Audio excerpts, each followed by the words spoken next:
pauvre be dido yidindirta sina ko yurmi sa woni aden tampudo ha si bemala jokkatalam bro tanti rugi dasma we niga hay acce tampere yeda on buudi dabbo rewbe lababe sina do rewbe lababe ben ko yayemu sa ala goddum debbo e sokeje ma anebay mawlude bebe diro amolay min nata non ta goddo jombindire kono min o mi walla yon jombidiron kono min tertela min mi harondiri e jombede.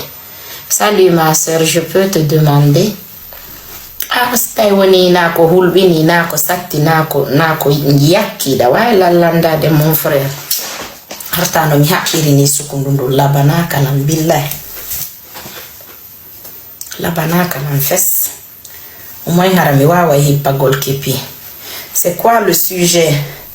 Le sujet d'aujourd'hui, mariage ko arnak kono mi walla yon naton ka arnak si don fala. Ok?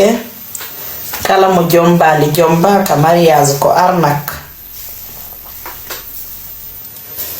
Si tay non don fala natu de ka arnak mi walla yon.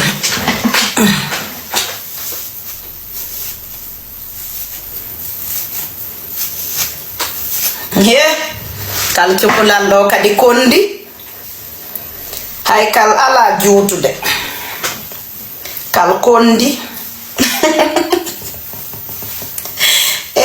alla joma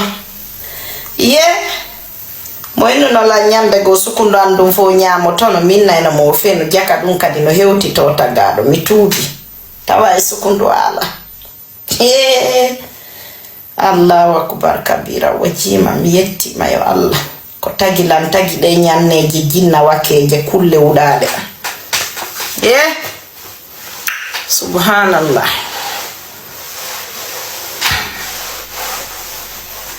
Moi je veux de toi sincèrement, je suis couturier mon frère minuma sino fala hara ko jaman tergoy hara ko pilote ma hara je ne sais pas quoi. Ne cherche pas à m'avoir dans ta vie, sinon je vais te détruire. Si mi woni ka vi man wadete mal. La wakili mi nyama mbudi ma dim fop mi barmina ma bernde mi ya mi acca ma do. Si goddo ni o fana ka jombe de min non jomba mo force o ya o wada on ko luttete fillede wacce on do mo ya. Beautiful, how are you? How are you? Afternoon, you are good. Thank you. Wallah Amadou, wallah les gens là me veulent de moi fallait forcer nyakati dole, wallah ils vont me sentir quand je vais partir quand je vais intégrer leur vie là, quand je vais rentrer dans leur vie là, je vais leur dévorer comme si genre mi nyama mbudi dim fopo mi nyama be mi nyama mi fitta fopo mi yalti day mo mi dogamiya anto bara ka TikTok do PDG arda kilang PDG nyami mbudi ending wadon kadi live ji fuddo do fuddo don kadi wadde live ji nyande be nyande PDG arna kilang PDG nyami la min kala gorko badido lang. Je ne masse pas mes mots. Vous connaissez Eunice? Dieu no do ben na kun Eunice. Dieu waday kun créatrice de contenu. Il y a un certain papa pasteur là qui voulait d'elle en mariage, soi-disant qu'il était divorcé. Et apparemment, comme Goupam Wadi Eunice, sa femme, mais Eunice, elle se décrit comme une fille matérialiste. Elle aime les choses, voilà, les choses de luxe là. Hôtel de luxe, resto, vraiment, harako caviar et duma. Bonjour la source Conway, ça va, bienvenue ma belle. Vous voyez là, moi maintenant, je suis matérialiste et voilà, si tu n'as rien, tu t'approches pas de moi, je suis pas amoureuse, je suis plutôt matérielle. Voilà, raso des sacs di mo ya jonna mbudi ayaltina la lieu di chic di anaba la vraiment kawuni merveilleux kawuni extraordinaire en voyage ça la mbudi ta badolam billahi lazi ta badolam fes mi falaka miskino parce que bawodo mi hébergi miskino mi walli miskino mi yidi miskino kanadi lanko nawnaji e dépression e nyonya e tampere e bonere inde e duma mi falaka si tay woni mi do buruma salaire ta badolam mi do mari auto ala auto ta badolam mi do mari mbude ala mbudi ta badola yo taw harada burila d'accord voilà o yida gonga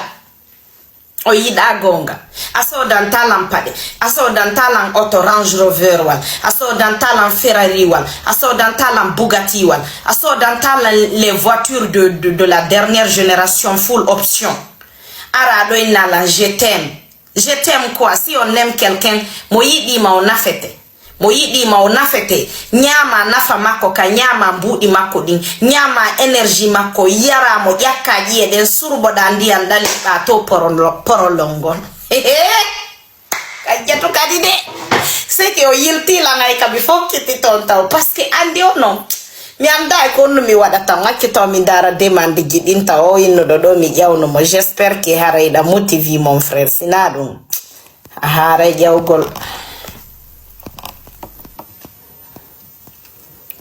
Hello.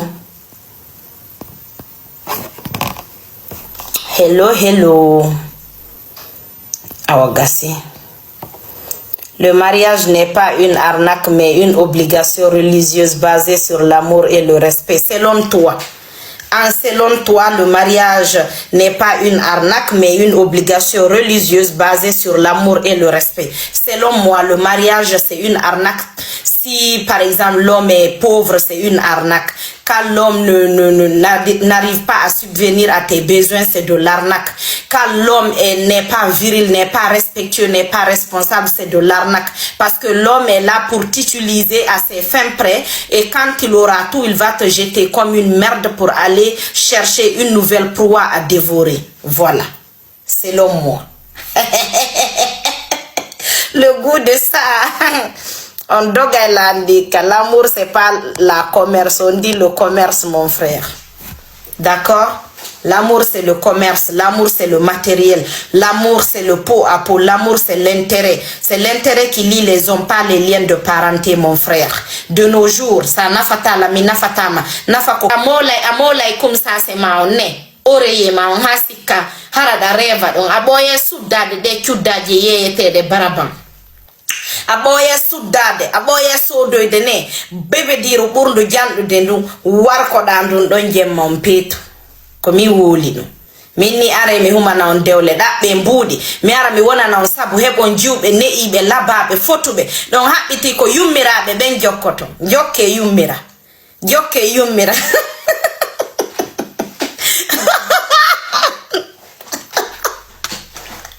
Ridi Brabant fait quoi dans ça aussi? Ridi Brabant a pris balle perdue. Parce que quand il a be jodi Brabant ka café je be wola ton fi gidirabe be wola ton fi ballon e fi kafu julir daji. Kono be jodorto kono be arna kirta fidèle musulman. Mi explica na kono woni de église gi e de julir daji. Église gi din.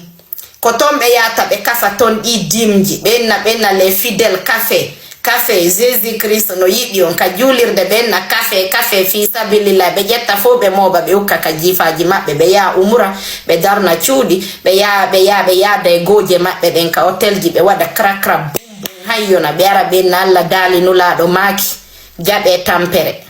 La religion a été inventée pour masquer, pour ne pas révolter les pauvres gonga frère jogono halani lan. Kono enjulay bay ko dun tawden ko ma jule kono daru be julay be jangay be zakkay be tay sadaka mi wiyon kono be nunda be fewa ko cioncingil ko aden on c'est l'image c'est que ko image o mignon ko ade wingil mais bernde den derto no bawliri wa fimfi lampu don andi ko nete fimfi ka fimfi dandi sa hubbini lampu a wadi karasi non ka der lampu a fami a wadi mesh wongol addi wofo nden a fitti ala be a jo'ini après a tiri do a hubbini après si nebo don ha passion ils nous ont arnaqué sa hewti level ji gwa tayda welti fi honun da welti parce que a démystifie koko be mari be suudi be fenude be manipula yimbe be sago alla sago mo nasala yawre modo men famille debbo kan ko yo utilise tum debbo sede ko ya utilise be sorta ma kanene ma ka babemma si debbo jangali muti be na c'est pas grave si debbo nata à l'université non c'est pas grave ay bibi be maben handen kadi voilà. Et l'homme là te lâche un bon moment a gaina li jangude à la formation a hebi bibbe asudu hewi ala yidu doma société ono segregudema hebe jettude kaaje wulde be feroma hota ka nene may ka babe ma be na ma feju fempoyda ka dewgalma harale ko kambe kadi bonnuno avenir ma on kambe ni ya yaw jododa e dewgal rewbe formé rewbe jange rewbe ekkite métier rewbe ekkite morugol ekkite nyuugol ekkite makiugol ekkite mecce ko seke métier ko enete métier ko dum do woni modi ma arano on jange urana jange français démystifier des penale wona de boumede aveuglaw nano mo kala suusi o wowlande dum robbem be lanni be sokude be soka ko e mabbe den be seke be lanni be aveugle de be lanni be randude comme andi bundo e tuggordu ka haran da mari gite me na yirta de da mari noppi na nanirta de da mari hundo ko na yewtirta ko arnaque du siècle ça nani arnaque ko on manipulation depuis nene adama e baba adama kabe endo no don gonga ya woko nene awanyami pomre nden ha o yana wo tempere jokki giba annon day c'est la faute de la femme mais vous ne pouvez pas vous débarrasser de nous quoi di jokkondiron baydo yidindire onon terto don men bay ko mene woni seytaneji di sanani woka yite ko rewbem buri dudude tun debbo no anya nani woka yite ko mene seytane ka baba adama kanene adama ko menen bonni ha yalta ka aljanna honno wiantela debbo marata gundo fottami debbo sa andini mo yeruma o dogete o halkete o dumannotoma sa addi debbo ma Europe no ta addumo jamfotoma ko fi honnu non onon do suusi rewbe do yidi rewbe malgré que don andi debbo mojjana on jokka rewbe vous nous maltraitez vous nous manipulez c'est que on manipule men accedum manipulation moya tu es orchestré pour te soumettre c'est que tout est planifié depuis la nuit des temps depuis la nuit des temps la femme est métamorphosée et préparée en avance pour accepter la manipulation, pour accepter disons maltraitance mobe adanoitama.